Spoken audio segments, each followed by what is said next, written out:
What's up, everyone? It's Brack Attack Gaming, and we're back with another historic deck that basically got its roots from Pioneer. And this is a little bit of a crossover that I've brought into the historic format and tried to make competitive with a little bit of a higher power level than what Pioneer is. And the deck I'm talking about is Pia Nalaar. Now, Pia Nalaar has come up in the ranks in Pioneer's meta and is a top contender now. And I want to see if that's possible in historic. You can take Pia Nalaar and you can pair it with Luris, or you can take Pia Nalaar and you can pair it with Showdown. Now, with Showdown, you can't use Luris. So which one's better? Let's find out.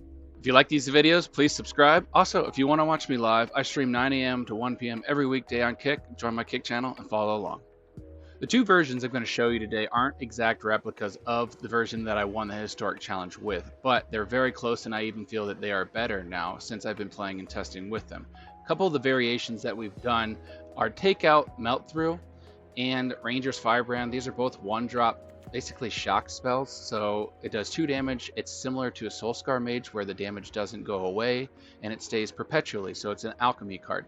Ranger's Firebrand, I'm basically shock. The other card I took out was Abbot of Carroll Keep. This is a alternative card. It's a flex spot. Now you can put it back in. I think it's a great card, but it's a little awkward and it requires a little bit more mana than you usually have access to.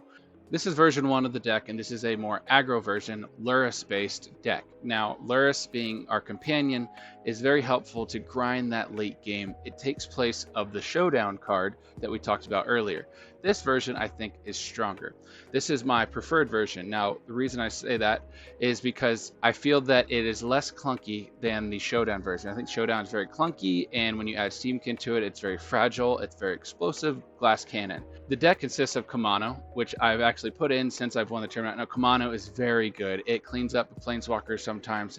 It triggers your Spectacle for Light Up the Stage. It triggers your Prowess for both Soulscar Mage and for Monastery Swiftspear.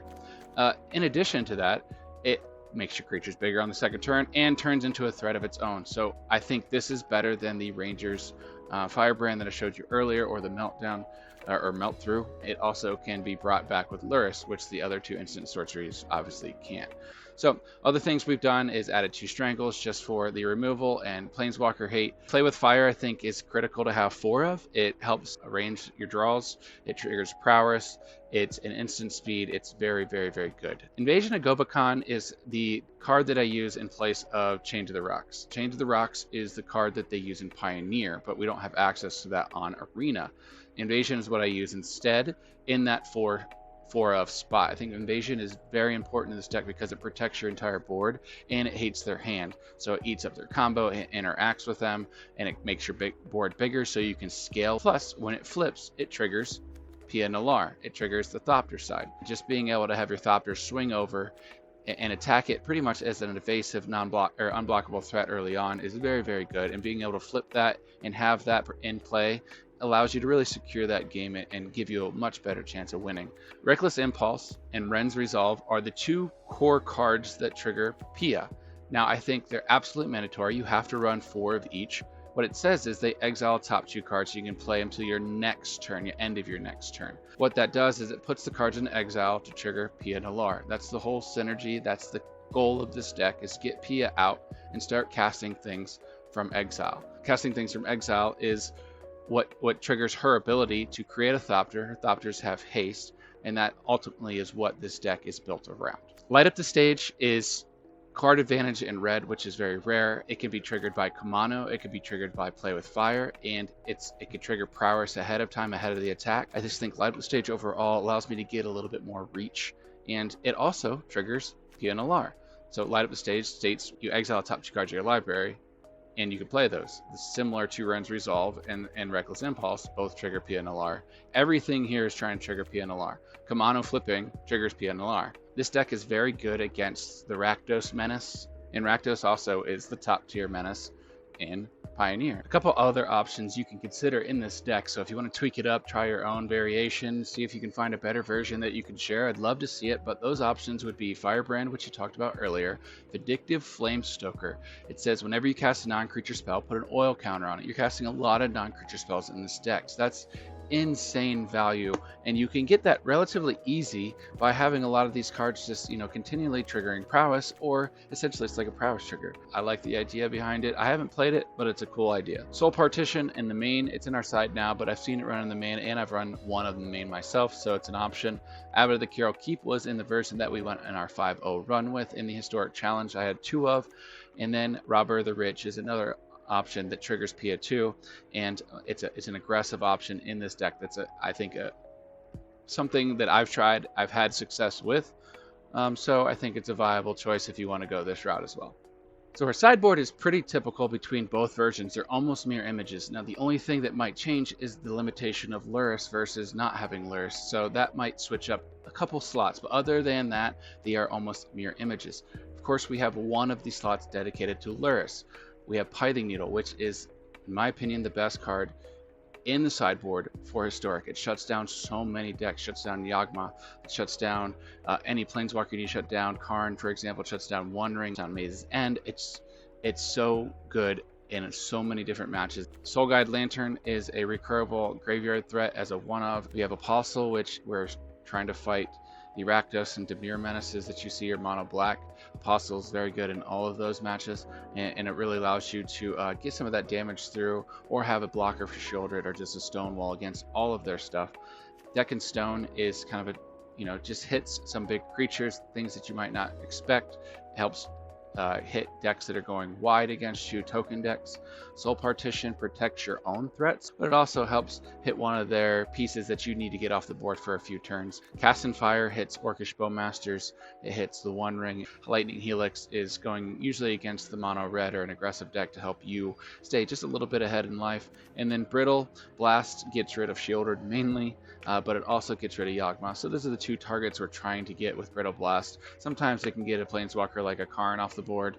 Sometimes it also can get Cavalier of the Thorns off because it exiles it. So Cavalier of the Thorns doesn't get the trigger off. So Brittle Blast has a variety of options. It is a one-of. I really do like it in the deck. So this is the deck. Let's check out deck number 2. This is version 2. Now I call this Pia Steam Show, and the reason I call it that is because we have Runaway Steamkin and Showdown of the Skalds. And the whole point of this deck is to be very explosive with a Runaway Steamkin and a Showdown. If Showdown has gotten cards into exile, you're able to get a Runaway Steamkin to resolve and stick, and you can cast some of those cards. Runaway just gets so big, and you can continually just snowball and cast essentially your entire deck, with for lack of a better way to say it. Steamkin plus Showdown of the Skalds is a way to snowball. It's essentially a glass cannon, and if you can get a good turn with both of these in play, you have a very good chance of winning the game. Now, Pia Nalaar is still the namesake card in this deck. We still have the core concept of the deck before. The biggest difference is running 4 Showdowns and 4 Steamkins. Really, other than that, the deck is almost identical. And you can see the sideboard is pretty much identical too. We have a little bit of a difference with that extra slot that we get from Lurrus leaving. We can now put Cast into Fire in another copy of that, because we hate seeing One Rings and Bowmasters in every game. So we're going to fight that as hard as we can. What Showdown says is you exile the top 4 cards of your library. Now, you can play those cards from exile. Ding, ding, ding. Pia triggers on all of that. That includes lands that are exiled with Showdown. So even if you play a land from exile, it'll trigger a Thopter. And having 4 of those to be able to potentially trigger Pia 4 times is huge. Having 4 Thopters in play, in addition to what other value you're getting with Showdown and getting those other cards cast, is incredible value. And you really go so wide that your opponent has trouble keeping up. Steamkin kind of exponentializes that value because everything you cast triggers Steamkin. It not only makes them bigger, but it gives you mana later on as you get 3 counters on it to then use for more triggers or whatever else you have in exile that you can play, and you can just continue to snowball and go off. Showdown gives you a little bit of a top deck potential later on to climb back into the game. So instead of Lurrus giving you that grinding ability, Showdown later on in the game with an empty hand or an empty board even is probably the best thing you can draw, because it helps you cast 4 more cards over the course of 2 turns. You can start climbing your way back into the game. Showdown is your Lurrus in this deck. It gives you the reach that Lurrus gives you in the version that I showed before. Steamkin is just a cutesy way to abuse Showdown a little bit more. Now, if you don't want a glass cannon combo like Steamkin Showdown, instead of Steamkin, you can easily swap that out for Bone Crusher. Bone Crusher and Steamkin don't really combo well, so it's either one or the other in my opinion, but Bone Crusher is a very good alternative in place of Steamkin and that glass cannon explosive combo that you get with both of those cards. Bone Crusher gives you the value of the 2 damage, but also is a harder threat to remove. The other element of Bone Crusher is that when you cast something out of adventure, that's casting it from exile. I'll be taking a close look at all of the Wilds of Drain adventure cards being printed, because all of the adventure cards after casting the adventure side and then casting the other side of it triggers Pia's exile effect. I'm going to be looking at a lot of the Wilds of Drain spoilers, and I'll show you a couple here in the next segment that I think may find a place or may not. But it's cool to think about all the different elements that could go into this deck to make it a little bit of your own and to give it a little bit of a unique twist, kind of fight the meta a little differently. There's a lot of options for this deck that you can put in place of these flex spots that I've shown you today. One of the cards I'm really excited about in Wilds of Drain that's coming out is Heartflame Duelist. Now, Heartflame Duelist has the adventure mode, which is really the key point of the Pia deck. And what it states is instant and sorcery spells that I cast have a lifelink when it's in play.